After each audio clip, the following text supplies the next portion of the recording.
नमस्कार। यो हो समाचारमा स्वागत छ। म दिपेश घिमिरे। म अपेक्षा तिमिल सेना। सुरु गरौं अहिलेसम्मका प्रमुख समाचारबाट।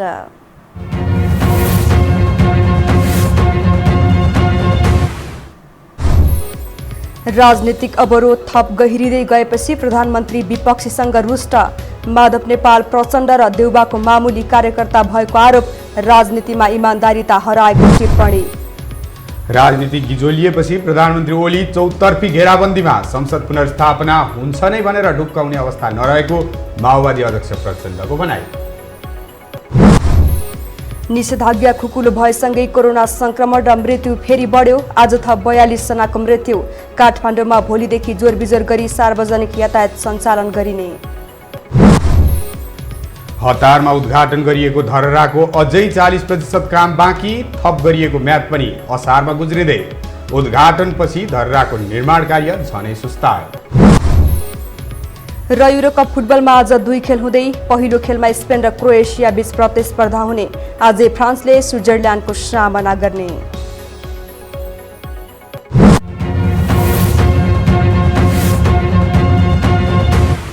अब समाचार विस्तारमा। प्रधानमन्त्री केपी शर्मा ओली आफ्नै पार्टीका नेता, न्यायाधीश, बुद्धिजीवी र राजनीतिक दलप्रति आक्रामक शैलीमा प्रकट भएका छन्। मदन भण्डारी फाउन्डेसनको आयोजनामा भएको कार्यक्रममा एमाले अध्यक्ष समेत रहेका ओली उनीहरूमाथि पालै पालो खनिएका हुन्। एक रिपोर्ट। स्वर्गीय जननेता मदन भण्डारीको 70औं जन्म जयन्तीको अवसरमा सोमबार काठमाडौँमा आयोजित कार्यक्रममा प्रधानमन्त्री ओली आफ्नै पार्टीका नेता तथा विपक्षी दलहरूप्रति आक्रामक शैलीमा प्रकट भए। 1.5 घण्टा सम्बोधन गरेका ओलीले शीर्षस्थ नेताको आलोचनामै समय खर्चिए। पार्टीका वरिष्ठ नेता माधव कुमार नेपालप्रति अमर्यादित रूपमा प्रस्तुत हुँदै ओलीले नेपाललाई देउबाको मामुली कार्यकर्ता र प्रचण्डको पुच्छर भएको टिप्पणी गरेका छन्। उनी शेरबहादुर देउबाको पार्टी नै जोइन गर्न पनि सक्छन्, कार्यकर्ता भएर हिँडेकै छन्। प्रचण्डको पार्टी त उनलाई जोइन गर्नु नै छ अन्तमा। त्यो त उनको गन्तव्य नै त्यही हो, हुने नै त्यही हो। मैले धेरै महिना अगाडि भनेको थिएँ, माधव नेपाल भनेको प्रचण्डको एउटा मामुली कार्यकर्ता हो, मामुली कार्यकर्ता। तर अहिले धाक के लगाएर हिँडेका छन् भने केपी ओलीले मलाई प्रधानमन्त्रीको प्रस्ताव राख्यो भनेर। मलाई बौला कुकुरले टोक्या छ र? कोही काम नपाएर, कोही नेपालमा नभेटाएर यस्ता मान्छेलाई प्रधानमन्त्रीको प्रस्ताव केपी ओलीले राख्ला?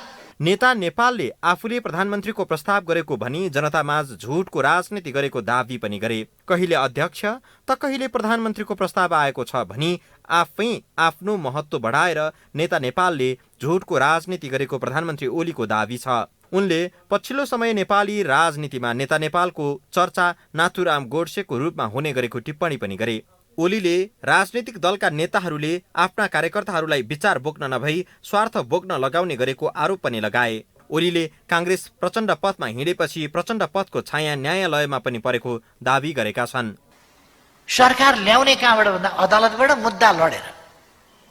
दुनियाँमा मुद्दा लडेर सरकार आउने, अदालतबाट मुद्दा प्रधानमन्त्री छानिने सुन्नुभएको छ कहीँ? नेपालमा त्यो अभ्यास गर्न खोजिएको छ। जनताका बीचमा जान नहुने, प्रतिगमन हुन्छ। अनावश्यक संस्थाहरूलाई राजनीतिमा संलग्न गराउने र शक्ति पृथकीकरणको सिद्धान्तको व्यवहार त धज्जी उडाउने कति उपयुक्त हुन्छ?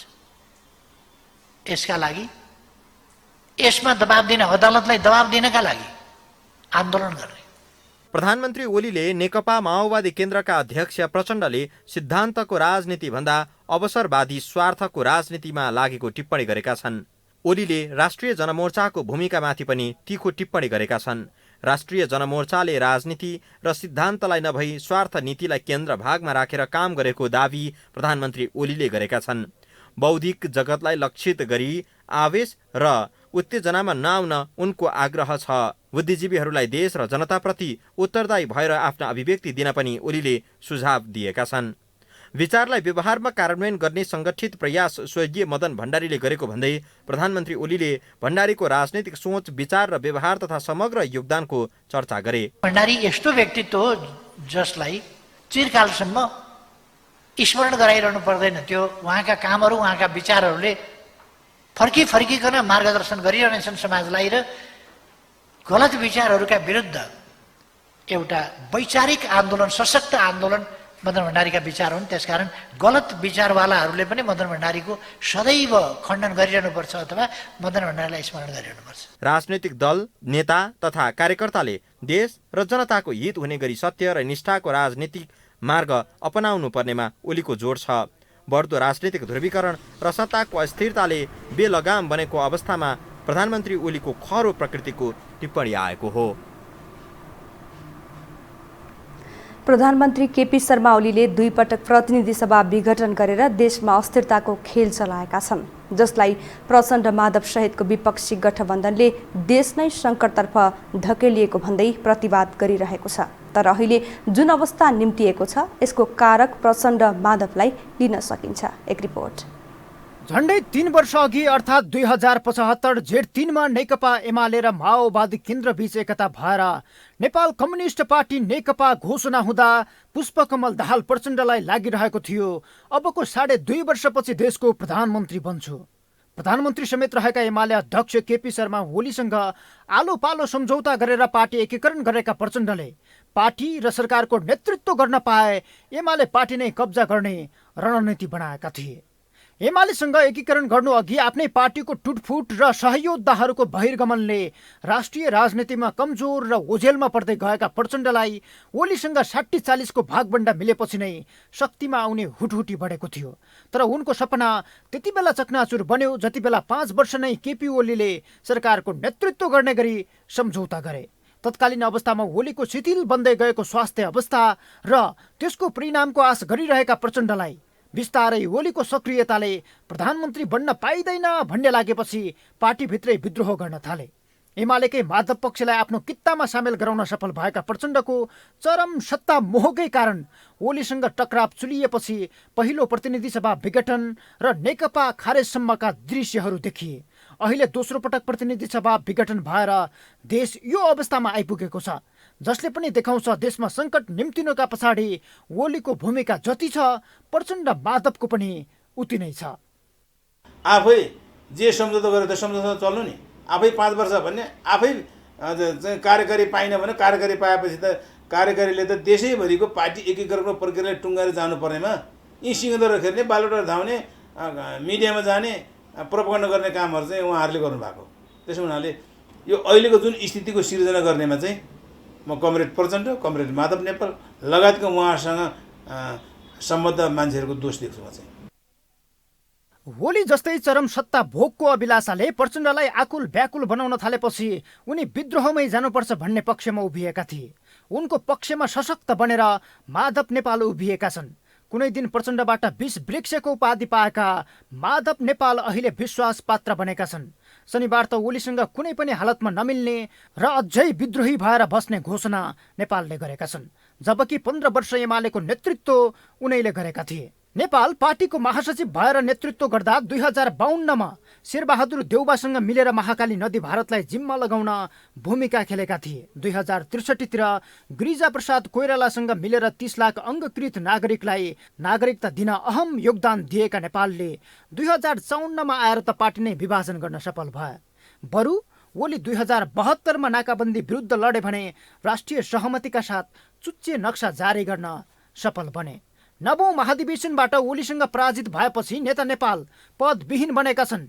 ओलीको प्लानमा परेपछि विद्रोह थालेका नेपाललाई अहिले पार्टीबाट निष्कासित गरिएको छ। आफैले बनाएको पार्टीमा निष्कासित हुनुपर्दाको पीडाकै कारण विपक्षमा क्रियाशील भएर आगो ओकलिरहेका छन्। केही मान्छेहरू कसम खाएर कि यो नेकपा एमालेलाई जसरी पनि तोड्न पाए हुन्थ्यो, फुटाउन पाए हुन्थ्यो भन्ने हिसाबबाट लागु देखिन्छ के। अब प्रधानमन्त्रीजीबाट 6 बुँदे प्रस्ताव जतिखेर आउँछ बिहानै नेता कमरेडहरू अर्को पार्टीको नेता घर जानुहुन्छ। बरु त्यहीँ गएर यो 6 बुँदे मध्येमा यो भाषा मिलेन, यो ऊ मिलेन, हामी एउटै घरका मान्छे हौँ, मिलाउँ भन्नुपर्ने ठाउँमा त्यो वातावरण देखिन्न क्या। अब विपक्षी गठबन्धनको अस्तित्व चाहिँ कायम गर्ने स्थितिले गरेको छ। त्यही नेकपा एमाले भित्रको पार्टी आन्तरिक एकता चाहिँ कायम भयो भने विपक्षी गठबन्धनको औचित्य समाप्त हुन्छ भनेको छु मैले। आफ्नै घर भत्काएर नेता नेपाल जुन दिशामा अघि बढेका छन् त्यहाँ पनि उनको समाप्ति देखिन थालेको छ। अहिले मजबुत विपक्षी गठबन्धनबाट सरकारको नेतृत्व गर्न देउबाले अवसर पाउने देखिए पनि फेरि प्रचण्ड, माधव र बाबुरामहरूका कारण शक्ति टकराव चुलिने निश्चित छ। अहिले ओलीले एकलौटी गरेका क्रियाहरू उनीहरू झनै बाजाबाज गरेर सतहमा ल्याउनेछन्, किनकि अहिले उनीहरू बीच देखिएको मिलन पद नपाउँदासम्म भएको विश्लेषकहरू बताउँछन्। आफ्नो आत्मबल नभएपछि कसैको हाउबुजी देखाएर सत्ता प्राप्त गर्ने लोलुपमा हर हुनुहुन्छ। त्यसै कारणले उहाँलाई मैले भनिसकेँ, बारम्बार विधि गरिसकेको छु। टुप्पै बुझ्नु भएको छैन यो संसदीय व्यवस्थाको, अहिलेको व्यवस्थाको बुझ्नु भएको छैन। त्यसैले उहाँहरू यसमा फसिनु भएको छ र उहाँहरूको कमी कमजोरीलाई सबै पन्छाउनको निम्ति केपी शर्मा ओलीमाथि थोप्ने अथवा उहाँ केपी शर्मा ओलीले मलाई काम गर्न दिएन मेरा साथीले भनेर बदलाको नीतिले उहाँले लिने यो किसिमको चरित्रले अहिलेको संसदीय व्यवस्थामा सम्भवतः प्रश्नवाचक चिन्ह आएको छ। अहिले माधव नेपाललाई प्रधानमन्त्री वा पार्टीको अध्यक्ष बन्ने भूत सवार भएको छ। विधि अनुसार अध्यक्ष बन्न अर्को महाधिवेशन पर्खिनुपर्छ, प्रधानमन्त्री हुन सांसद जितेर आउनुपर्छ। तर नवौं महाधिवेशनबाट पनि पराजित भएर थन्किएका उनी आफू बन्न नपाए पनि ओलीसँग सत्ता खोज्ने मानसिकतामा छन्। यसै कारण न्युट्रल अवस्थामा बसेका देउबालाई प्रधानमन्त्रीको सुनिश्चितता देखाएर प्रचण्ड, माधवले नयाँ खेल सुरु गरेका छन्। त्यसैले 6 महिनाको अवधिमा 2 पटक प्रतिनिधि सभा विघटन गरेर प्रधानमन्त्री ओलीले जुन गल्ती गरेका छन् त्यो गल्तीको भागीदार प्रचण्ड, माधव पनि हुन्। यो हो टेलिभिजनका लागि क्यामेरामा सञ्जय घिमिरेका साथमा सन्तोष बिके थापा, काठमाडौँ। नेकपा माओवादी केन्द्रका अध्यक्ष पुष्पकमल दाहाल प्रचण्डले संसद पुनः स्थापना हुन्छ भनेर ढुक्क हुने अवस्था नरहेको बताउनु भएको छ। विपक्षी गठबन्धनका शीर्ष नेताहरूले आज नागरिक समाजका अगुवा र बुद्धिजीवीसँग गरेको छलफलमा अध्यक्ष प्रचण्डले अदालतबारे कुनै टिप्पणी नगर्ने बताउनु भयो। यस्तै एमालेका वरिष्ठ नेता माधव कुमार नेपालले विपक्षी गठबन्धन संविधानको रक्षाका लागि लडिरहेको बताउनु भयो। उहाँले आगामी दिनमा भएका त्रुटिहरू मनन गरेर अघि बढ्ने पनि बताउनु भयो। नेता नेपालले समाज र संस्कृतिको कुरा गर्ने प्रधानमन्त्री केपी शर्मा ओलीले दिएका अभिव्यक्तिको ध्यान दिन आग्रह समेत गर्नुभयो। प्रधानमन्त्री ओलीले नेताहरूको नामै काटेर भएको टिप्पणी सही भए जनताको अदालतमा उभिन तयार भएको पनि उहाँले बताउनु भयो। अब बाँकी समाचार। 14औं महाधिवेशन नजिकिएसँगै नेपाली कांग्रेसका नेता कार्यकर्ताको भेट बाँकिएको छ। कांग्रेस सभापति शेरबहादुर देउवाले फेरि पार्टीको नेतृत्व गर्ने इच्छा व्यक्त गरिसक्नु भएको छ, तर उहाँलाई फेरि पार्टीको नेतृत्वमा पुर्याउनबाट रोक्न नेताहरू छलफलमा जुटेका छन्। आज महाधिवेशनमै केन्द्रित भएर नेपाली कांग्रेसका वरिष्ठ नेता रामचन्द्र पौडेल, नेता कृष्णप्रसाद सिटौला र सुजता कोइराला बीच भेटवार्ता भएको छ। यी तीनै नेता आगामी महाधिवेशनमा सभापति पदका आकांक्षी पनि हुन्। केही दिन अघि मात्र सभापतिका अर्का 3 आकांक्षी उपसभापति विमलेन्द्र निधि, नेता प्रकाशमान सिंह र शशाङ्क कोइराला बीच पनि महाधिवेशनबारे छलफल भएको थियो। नेपाली कांग्रेसको सभापतिमा शेरबहादुर देउवाले पुनः दावी गरेपछि संस्थापन बाहेकका नेताहरूले उनको विकल्प खोज्नुपर्ने बताउँदै आएका छन्। उनको नेतृत्वमा पार्टी विधान नचलेको तथा चुनावमा पार्टीले हार बिहोरेको विपक्षीको आरोप छ। पार्टीलाई संगठित गर्ने र चलायमान बनाउने नेतृत्व क्षमता वर्तमान सभापति बाहेक अरू नेताहरूमा कति छ त? एक रिपोर्ट। कांग्रेसमा महाधिवेशनको मिति नजिकिएसँगै पार्टीमा चुनावी सरगर्मी बढेको छ। भावी नेतृत्वका लागि वर्तमान सभापति शेरबहादुर देउवा र उपसभापति विमलेन्द्र निधिसँगै वरिष्ठ नेता रामचन्द्र पौडेल, नेताहरू डाक्टर शशाङ्क कोइराला, प्रकाशमान सिंह, गोपालमान श्रेष्ठ र डाक्टर शेखर कोइरालाले सभापतिमा आकांक्षा देखाएका छन्, जसमध्ये देउवा र निधिले औपचारिक दावी गरिसकेका छन् भने अन्यको चर्चा चलिरहेको छ। भावी नेतृत्वको दावीदारीका लागि उनीहरूका आआफ्ना तर्क छन्। महाधिवेशन लक्षित भेटघाट, संवाद र छलफल अघि बढाएका देउवाले यो महाधिवेशन आफूमाथि लागेको असफल सभापतिको छवि सुधार्ने अन्तिम अवसर भन्दै अन्यसँग प्रस्ताव अघि बढाएका छन्। आफूले पुनः पार्टीको नेतृत्व गरेर देशको पहिलो पार्टी बनाउने र मुलुकलाई सही दिशामा ल्याउन आफू सभापति बन्न चाहेको उनको भनाइ छ। व्यक्तिले आफ्नो इच्छा अनुसार सो इच्छाले उम्मेदवार हुनु खोज्नु त स्वाभाविक हो नि। नेपाली कांग्रेसको हैसियत पुगेका हरेकले आफू उम्मेदवार हुनु खोज्नुलाई अस्वाभाविक रूपले लिनुहुन्न।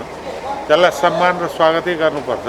तर हामीहरूमध्ये को लड्ने भन्ने हामी अन्तिममा निर्णय गर्छौँ। तर देउवाले पटक पटक पार्टी र सरकारको नेतृत्व गरिसकेका कारण अब विश्राम लिन उनकै विश्वासी र सहयोगीहरूको दबाव छ। विमलेन्द्र निधिले सभापतिका लागि खुट्टा उचाल्नु पनि यसैको सङ्केत बुझ्न सकिन्छ।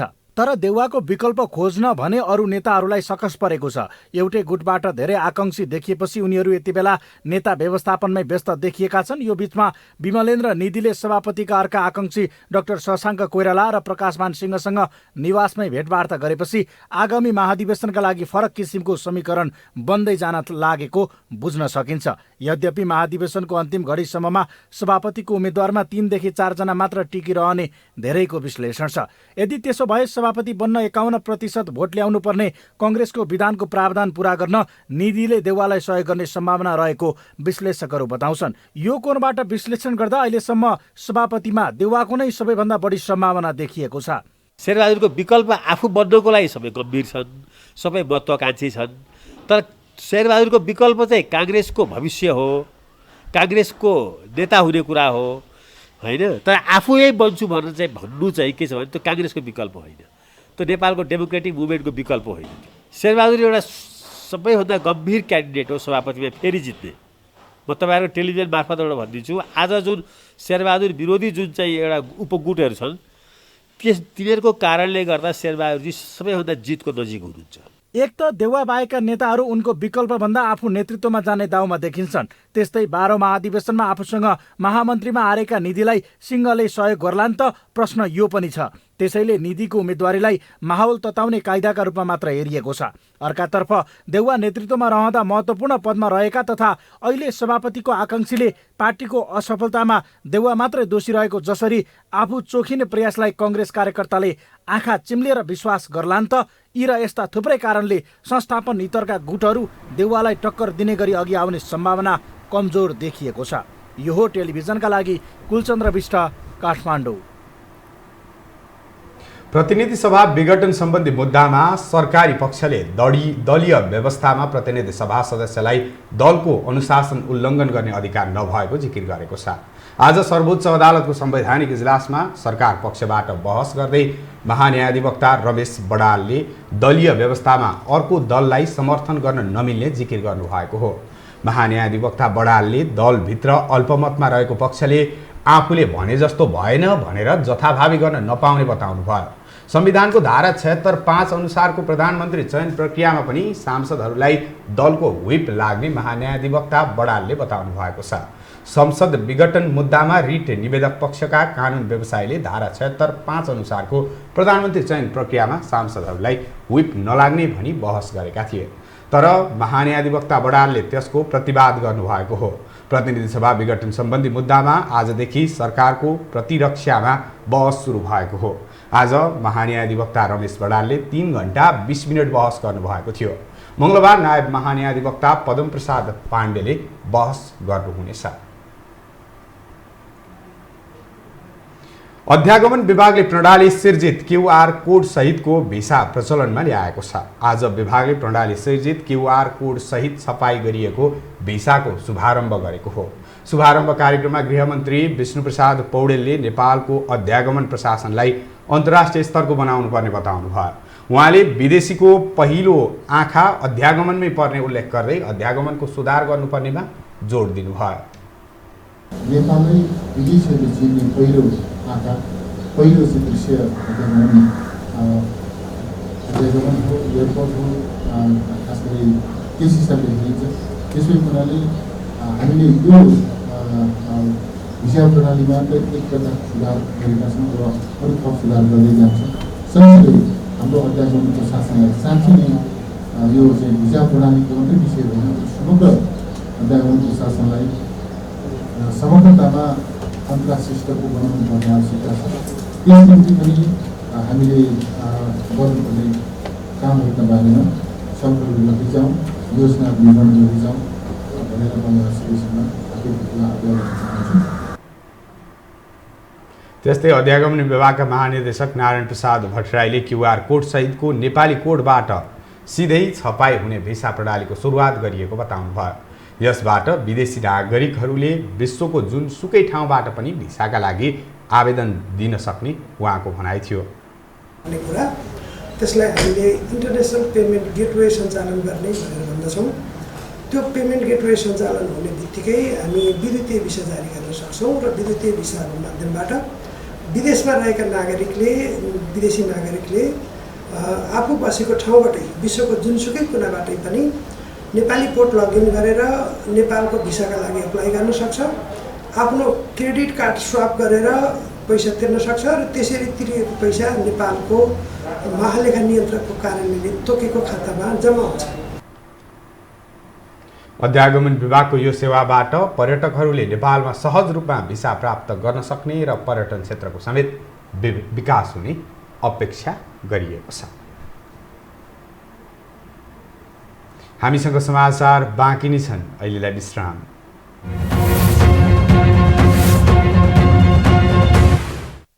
विश्रामपछि स्वागत छ। अब बाँकी समाचार। पछिल्लो 24 घण्टामा नेपालमा थप 2444 जनामा कोरोना संक्रमण पुष्टि भएको छ। स्वास्थ्य तथा जनसङ्ख्या मन्त्रालयका अनुसार पीसीआर विधिबाट 1509 र एन्टिजेन विधिबाट 935 जनामा संक्रमण पुष्टि भएको हो। त्यस्तै आज थप 3853 जना कोरोना संक्रमण मुक्त भएका छन्। संक्रमणबाट थप 42 जनाको मृत्यु भएको छ। यससँगै नेपालमा कोरोनाबाट ज्यान गुमाउनेको कुल संख्या 9051 पुगेको छ। नेपालमा हाल कोरोनाका सक्रिय संक्रमितको संख्या 37950 रहेको छ। काठमाडौँ उपत्यकाभित्र 25 सिट क्षमताभन्दा बढीका सार्वजनिक सवारी साधन सञ्चालन हुने भएको छ। जिल्ला प्रशासन कार्यालय काठमाडौँले आज निषेध आदेश जारी गर्दै भोलिदेखि लागू हुने गरी काठमाडौँ उपत्यकाभित्र मात्र सञ्चालन हुने 25 सिट क्षमताभन्दा बढीका सार्वजनिक सवारी साधनलाई जोरबिजोर प्रणालीमा सञ्चालन गर्न दिने बताएको हो। सार्वजनिक सवारी साधन सञ्चालन गर्दा स्वास्थ्य मापदण्डको पूर्ण पालना गर्नुपर्ने र अनिवार्य रूपमा भौतिक दूरी कायम गर्नुपर्ने उल्लेख गरिएको छ। त्यसैगरी खाद्यान्न, दूध तथा दुग्धजन्य पदार्थ, फलफूल, तरकारी, माछा, मासु बिक्री वितरण गर्ने पसलहरू, स्टेसनरी, पुस्तक पसलहरू साँझ 6 बजेसम्म सञ्चालन गर्ने पाइने भएको छ। विवाह तथा व्रतबन्धको हकमा बढीमा 15 जनासम्म मात्रै सहभागी हुने गरी आफ्नो घर वा बसेको स्थानमा गर्न सकिने र सो प्रयोजनका लागि 2 वटा सवारी साधन सञ्चालन गर्न दिइनेछ। यातायात व्यवसायी र मजदुर सङ्घ संगठनका प्रतिनिधिहरूले असार 18 गतेबाट देशभर सबै किसिमका सार्वजनिक यातायात सञ्चालन गर्ने घोषणा गरेका छन्। असार 15 गतेबाट छोटो दूरीको सार्वजनिक सवारी साधन सञ्चालन गर्ने सरकारको निर्णय एकाङ्की भएको भन्दै सच्याउन आग्रह गर्दै नसच्याए 18 गतेबाट स्वतःस्फूर्त सार्वजनिक यातायात देशैभर सञ्चालन गर्ने बताएका छन्। आफूहरूको मागको सुनवाई नगरे सरकारको निर्णय मान्न आवश्यक नरहेको जिकिर समेत गरेका छन्। नेपाल यातायात व्यवसायी राष्ट्रिय महासंघ, नेपाल यातायात मजदुर सङ्घ, अखिल नेपाल यातायात मजदुर सङ्घ र नेपाल यातायात स्वतन्त्र मजदुर सङ्गठनले संयुक्त विज्ञप्ति निकालेर यस्तो चेतावनी दिएका छन्। सरकारले निषेधाज्ञालाई खुकुलो बनाउँदै जोरबिजोर प्रणाली अपनाउँदै छोटो दूरीको सार्वजनिक यातायात मात्रै असार 15 गतेबाट सञ्चालन गर्ने नीति लिएको छ।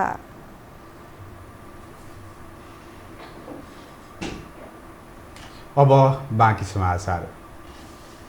राजनीतिक दलहरू बीचको सत्ता खिचातानीको प्रभाव कोरोना खोप खरिदमा समेत देखिएको छ। आफ्नो सत्ता बचाउन जस्तो सुकै हत्कण्डा अपनाउन तयार सरकार कोरोना खोप आयातमा भने संवेदनशील बन्न सकेको छैन।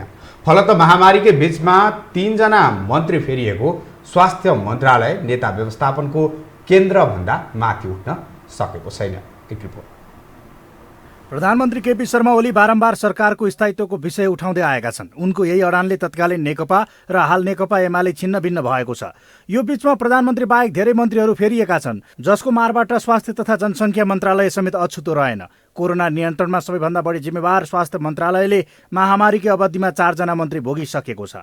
फलत महामारी नियन्त्रणमा मन्त्रालयको काम प्रभावकारी हुन सकेको छैन भने खोप खरिदमा समेत कुनै प्रगति हुन सकेको छैन। देशमा बिस्तारै कोरोना संक्रमण घट्दै जाँदा तेस्रो लहरको पूर्व तयारी गर्ने समय आएको छ। तर महामारी विरुद्धको एकमात्र अस्त्र मानिएको खोप खरिदमा सरकारको उदासीनताले पुनः भयावह अवस्था नआउला भन्न सकिँदैन।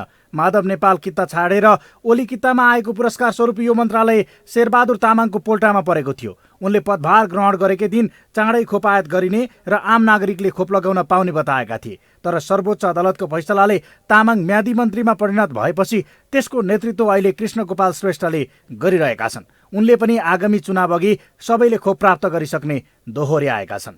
नेक्स्ट इयर सम्बन्धमा सबै नेपाली नागरिकहरूले भ्याक्सिनको चिन्ता गर्न नपर्ने, मुखमा मास्क लगाउन नपर्ने गरी त्यो तहबाट चाहिँ नि स्वास्थ्य क्षेत्रबाट अगुवाई गरेर यसलाई व्यवस्थापन गर्ने कुरामा हामी सबैलाई सफलता मिल्नेछ र सफलताको लागि सरकार दत्तचित्त छ। निर्वाचनमा जाने हो भने जनताहरूले हामीलाई अगाडि तगारो टेर्साइदिएको छ, नो भ्याक्सिन नो भोट। अब यो भनिसकेपछि पहिला त भ्याक्सिन यस भोट हुनु पर्यो नि। हुन त यसअघि प्रधानमन्त्री केपी शर्मा ओलीले 3 महिनाभित्र सबैले खोप पाउने बताएका थिए, तर उनको यो भाषण सस्तो प्रचारबाजीमै सीमित भयो। पछि तत्कालीन परराष्ट्र मन्त्री प्रदीप गेवालीले 10 दिनभित्रमा खोप ल्याएर ब्रेक थ्रू गर्ने बताए, तर उनको उद्घोषको 1.5 महिना बित्दा समेत सरकारले खोप खरिदका लागि प्रभावकारी कदम चाल्न सकेको छैन। यसैको निरन्तरता मन्त्री श्रेष्ठले पनि चुनावसम्ममा सबैलाई खोप दिइसक्ने बताएका छन्, तर कहाँबाट कति मात्रामा कसरी खोप आयात हुँदैछ भन्ने प्रश्नको ठोस जवाब भने उनीसँग छैन।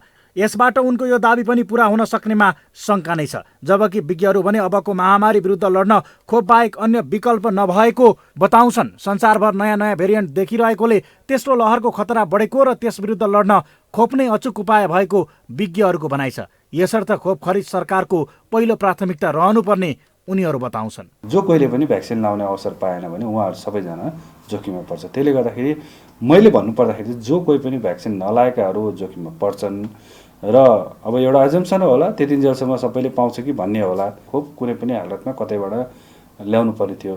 मलाई जहाँसम्म लाग्छ यदि दोस्रो लहर आउनुभन्दा अगाडि धेरैभन्दा धेरैले खोप लगाएको भए यो जुन एउटा मृत्यु हुने जुन एउटा सङ्ख्या तपाईँ हामीले देखेको छौँ त्यो हुँदैन थियो होला भन्ने चाहिँ मलाई त्यस्तो विश्वास लाग्छ।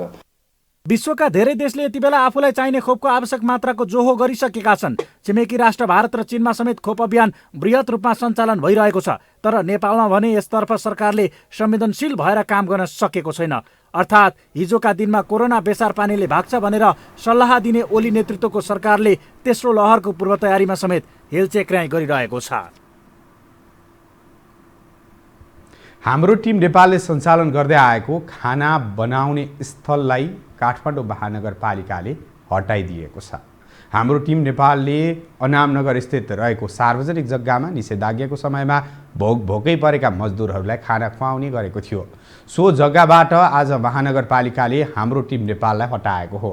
प्रहरीले बलपूर्वक टिमका सदस्यहरूलाई त्यहाँबाट हटाएको छ भने हाम्रो टिम नेपालले बनाएको टहरा पनि भत्काइदिएको छ। काठमाडौँ महानगरपालिकाको अनुमति बिना सार्वजनिक जग्गा अतिक्रमण गरी त्यहाँ बसेको र महानगरपालिकाको आदेश अनुरूप त्यहाँबाट हटाइएको काठमाडौँ महानगरपालिका नगर प्रहरी दिनेश अरियालले बताउनुभयो। सार्वजनिक जग्गा यो अधिग्रहण गरे त्यो उहाँहरूको काम उद्देश्य राम्रो होला, तर यो तरिका उहाँको गलत भयो। अधिग्रहण गरेर बस्ने होइन, त्यसैले अधिग्रहण गरेर यो सार्वजनिक जग्गा यहाँ प्रदेश सरकारबाट अरू कार्यक्रम पनि यहाँ गर्ने भनेर भइराखेको छ। यो हाम्रो समन्वयपछि अरू फर्दर काम हुन्छ। अहिलेलाई यो महानगरकै निर्णयबाट भत्काउनु। जग्गा खाली गराउने क्रममा प्रहरीले दर्जन बढी स्वयंसेवकहरूलाई नियन्त्रणमा समेत लिएको छ। चोभारमा निर्माणाधीन सुक्खा बन्दरगाह असार मसान्तपछि सञ्चालन गर्न सकिने भएको छ। आज इन्टरमोडल यातायात विकास समितिका कार्यकारी निर्देशक आशिष गजुरेलले चोभारको सुक्खा बन्दरगाह यही असार मसान्तभित्र सम्पन्न गरिसकिने बताउनु भएको हो। बन्दरगाहको काम 90% सम्पन्न भइसकेको र बन्दरगाह सञ्चालनका लागि पूर्वाधार बनिसकेको उहाँले बताउनु भयो। केही बाँकी रहेका काम यसै आर्थिक वर्षभित्रमा सम्पन्न गरिसकिने पनि उहाँले बताउनु भयो। अब अहिलेसम्म हाम्रो इन्जिनियरहरूको रिपोर्ट आएअनुसारले चाहिँ यो 90% भन्दा बढी नै काम सकिसकेको छ भन्ने कुरा चाहिँ आएको छ। र अब अहिले हामीले चाहिँ अब यो ड्राई पोर्ट सञ्चालनको लागि चाहिँ हामीले अब यसको पूर्वाधारहरू चाहिँ बनाइसकेको छौँ र भोलिको दिनदेखि पनि अब हामीले चाहिँ अब यसमा चाहिँ सुक्खा बन्दरगाह सञ्चालन गरौँ भनेदेखि हामी सञ्चालन गर्ने अवस्थामा आइसकेको छ। वीरगञ्ज, विराटनगर, भैरहवा, नेपालगञ्जमा क्लियर नगरी सामग्री एकैचोटि काठमाडौँमा क्लियर गर्न सकिने हुँदा बन्दरगाहले व्यापारलाई सहजीकरण र सामानको ढुवानी ओसार प्रसार गर्ने मूल्यलाई घटाउन योगदान गर्ने उहाँले बताउनुभयो। पृथ्वी राजमार्ग हुँदै बन्दरगाहसम्म सामान ढुवानी गरिने उहाँले जानकारी दिनुभयो। बन्दरगाहको लागत अनुमान 1 अर्ब 80 करोड रहेको उहाँले बताउनुभयो। विकास निर्माणका पूर्वाधारहरू सम्पन्न गर्नुभन्दा त्यसको जस लिन बढी मरी हत्ते गर्ने नेपाली राजनीतिज्ञको संस्कार नै बनिसकेको छ। त्यस्तै परिस्थितिबाट धरहराको नवनिर्माण पनि गुज्रियो। निर्माण सम्पन्न नहुँदै प्रधानमन्त्री केपी शर्मा ओलीले उद्घाटन गरे पनि निर्माणको बाँकी कार्य सम्पन्न गर्न ढिलासुस्ती भइरहेको छ। एक रिपोर्ट। मेरो धरहरा मै बनाउँछु अभियानबाट सुरु गरिएको धरहराको पुनर्निर्माण कार्य सम्पन्न नहुँदै प्रधानमन्त्री केपी शर्मा ओलीले गत वैशाख 11 गते लोकतन्त्र दिवसको अवसर पारेर उद्घाटन गरे। भूकम्प गएको वैशाख 12 को पूर्व सन्ध्या समेत पारेर गरिएको धरहराको उद्घाटन 2 महिना पुरापुर बितिसक्दा समेत निर्माण कार्य कचुवाको गतिमा छन्। धरहरा ठडिए पनि यसका आधार क्षेत्रमा निर्माण हुनुपर्ने थुप्रै संरचना र धरहरा भित्रका आकर्षणका कामहरू पनि गर्न बाँकी नै छ। धरहराको अझै 40% काम बाँकी रहेको पुनर्निर्माण प्राधिकरणले जनाएको छ। गत वर्ष नै धरहरा निर्माणको काम सकिनुपर्ने थियो। निर्माण कम्पनीले कोरोना महामारीको कारण देखाउँदै म्याद थप गर्न माग गरेको थियो।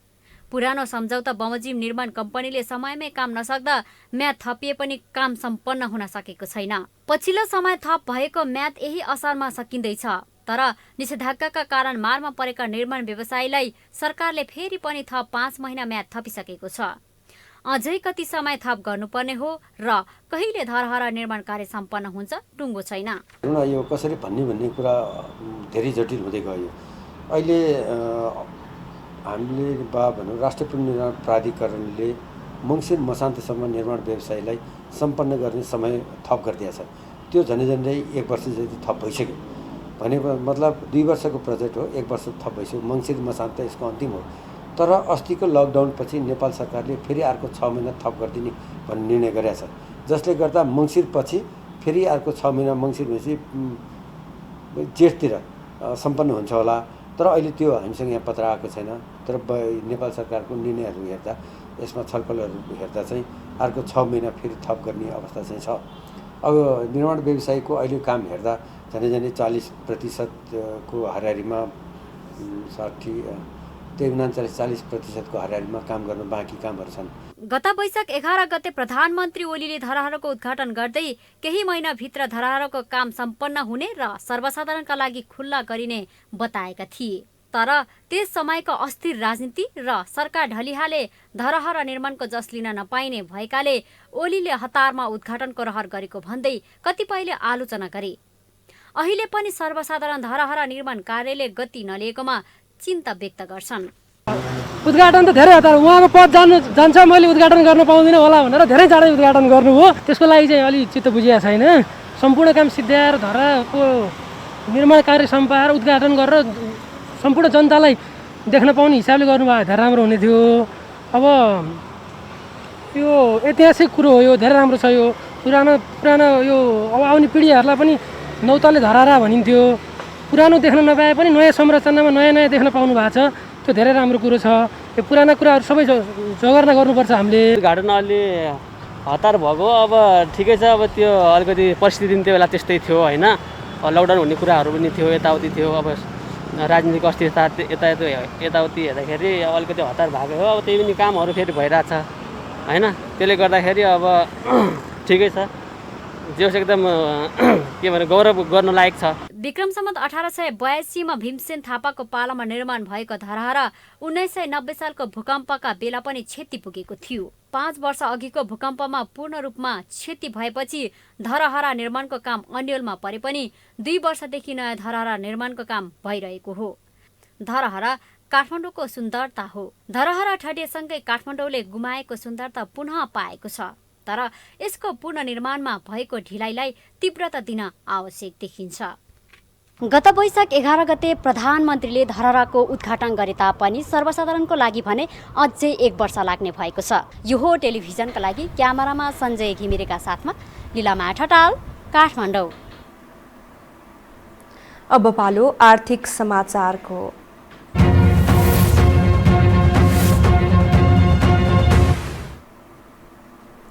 सरकारले हरेक वर्ष विकास निर्माणको कामलाई प्राथमिकता दिएर बजेट ल्याउने गरेको छ, तर कार्यान्वयन पक्ष भने निकै फितलो छ।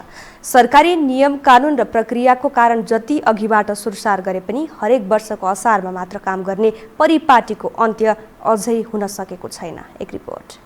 चालु आर्थिक वर्ष सकिन 15 दिन मात्रै बाँकी छ। आर्थिक वर्ष सकिँदा देशभरिको आर्थिक कारोबार पनि बन्द गर्नुपर्छ। लक्ष्य अनुसारको सबै खर्च पनि भइसक्नुपर्छ। त्यसमध्ये पनि पुँजीगत बजेट अर्थात् विकास खर्च भने आर्थिक वर्ष सकिन 1 हप्ता अघि नै कारोबार रोक्का गरिनुपर्छ।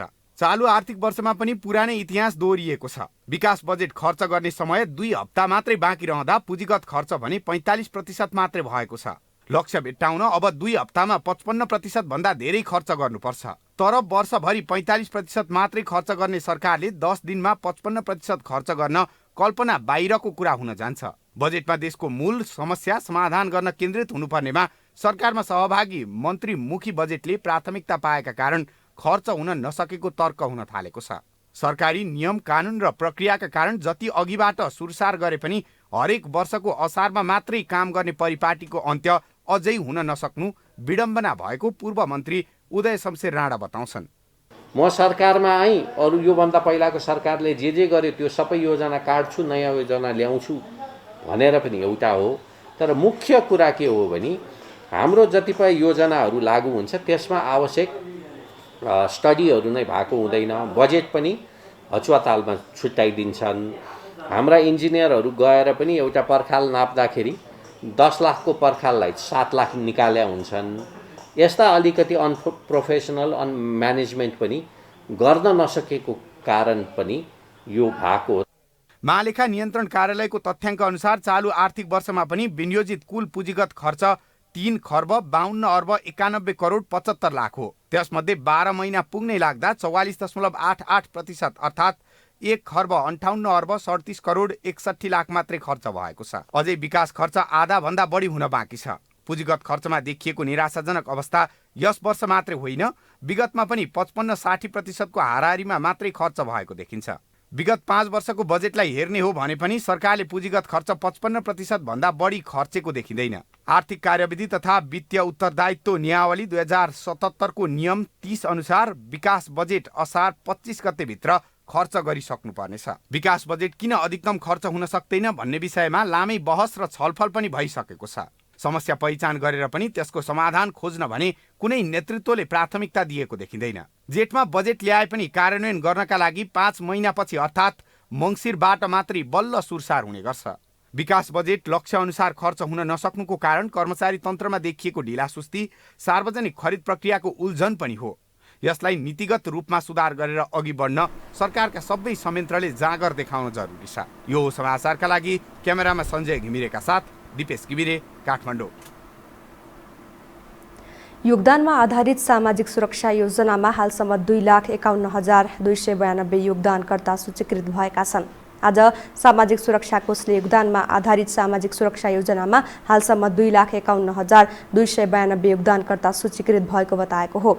कोषमा 14,580 रोजगारदाता सूचीकृत भएका छन् भने 6,39 करोड 35 लाख योगदान रकम सङ्कलन भएको सामाजिक सुरक्षा कोषले जनाएको छ। सामाजिक सुरक्षा कोषका प्रवक्ता विवेक पन्थीले कोषले सञ्चालन गर्ने औषधि उपचार, स्वास्थ्य तथा मातृत्व सुरक्षा योजनामा 2047 योगदानकर्तालाई 3 करोड 91 लाख, दुर्घटना तथा अशक्तता योजनामा 91 योगदानकर्तालाई 26 लाख 91 हजार र आश्रित परिवार सुरक्षा योगदानमा 41 आश्रित परिवारलाई 48 लाख 3 हजार रुपियाँ रकम कोषबाट दाबी भुक्तानी भएको बताउनुभयो। त्यस्तै वृद्ध अवस्था सुरक्षा योजनामा 874 योगदानकर्तालाई 6 करोड 97 लाख गरी जम्मा 11 करोड 62 लाख रुपियाँ कोषबाट दाबी भुक्तानी भएको उहाँले बताउनुभयो। 3 करोड 91 लाख, दुर्घटना तथा अशक्त सुविधा योजनामा 91 योगदानकर्तालाई 26 लाख 91 हजार, आश्रित परिवार सुरक्षा योजनामा 41 आश्रित परिवारलाई 48,03,000 र वृद्धावस्था सुरक्षा योजनामा 874 योगदानकर्तालाई 6,97,00,000 गरी कुल 91,62,00,000 रकम कोषबाट दाबी भुक्तानी भएको छ।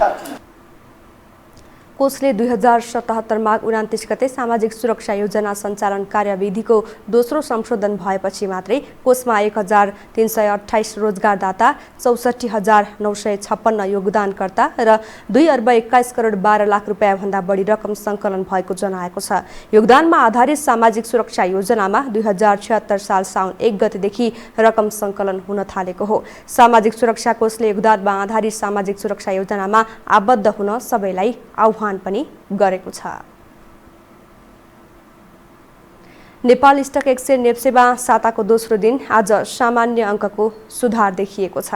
आज नेप्से 5.6 अङ्कले बढेर 2,875.45 बिन्दुमा पुगेको हो। नेप्सेका अनुसार आज बजारमा 7,72,55,00,000 बराबरको कारोबार भएको छ भने कारोबार भएका समूहमध्ये 5 समूह घटेका छन् भन्ने अन्य सबै समूह बढेका छन्। त्यस्तै आज 2 कम्पनीको सेयर मूल्यमा उच्च वृद्धि भएको छ।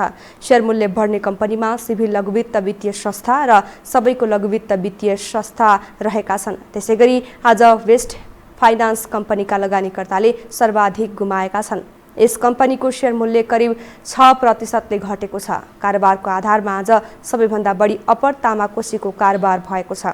यस कम्पनीको आज 66 करोडभन्दा बढीको सेयर कारोबार भएको छ। हामीसँग अन्तर्राष्ट्रिय र खेल समाचार बाँकी नै छन्। अहिलेलाई विश्राम।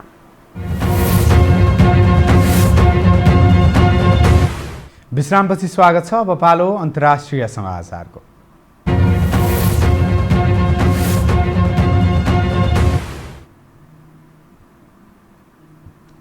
इराक र सिरियामा रहेका इरान समर्थित विद्रोहीमाथि लक्षित गर्दै अमेरिकाले हवाई आक्रमण सुरु गरेको छ।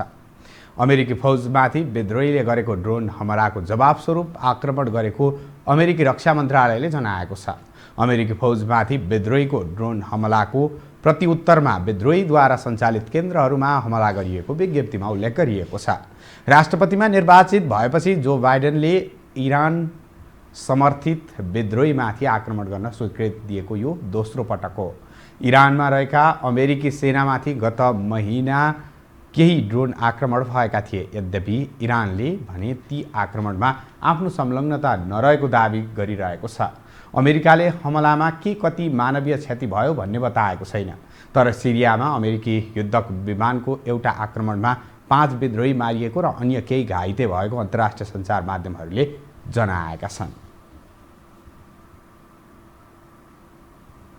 अब खेलकुद समाचार।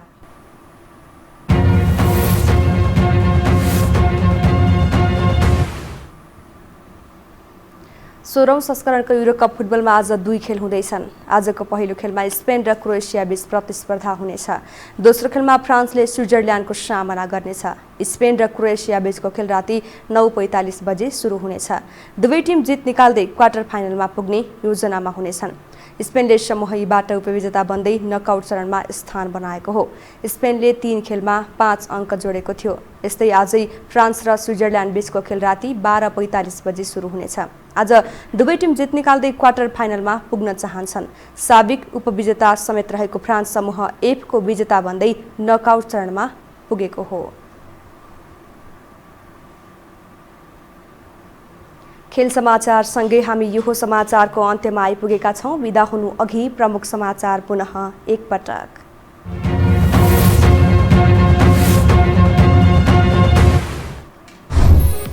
राजनीतिक अवरोध थप गहिरिँदै गएपछि प्रधानमन्त्री विपक्षीसँग रुष्ट।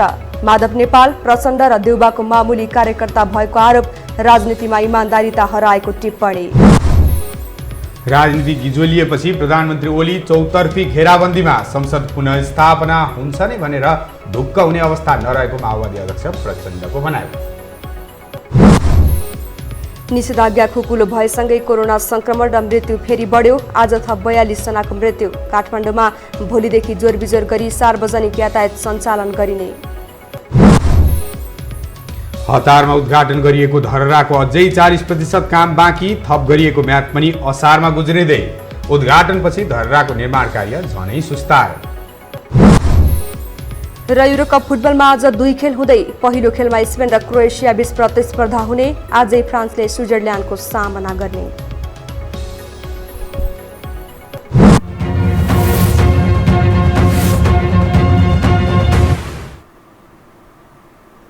अवस्था यो समाचार सकियो। समाचार बुलेटिनका साथै यो टेलिभिजनका सम्पूर्ण कार्यक्रम यो टेलिभिजन.com, यो खबर.com, युट्युब र फेसबुकमा पनि पढ्न र हेर्न सक्नुहुनेछ। मोबाइलमा यो टिभी एप डाउनलोड गरी हामीलाई प्रत्यक्ष हेर्न सक्नुहुनेछ। तथ्यसहितको निष्पक्ष समाचारका लागि यो टेलिभिजन HD हेर्दै गर्नुहोला। नमस्कार।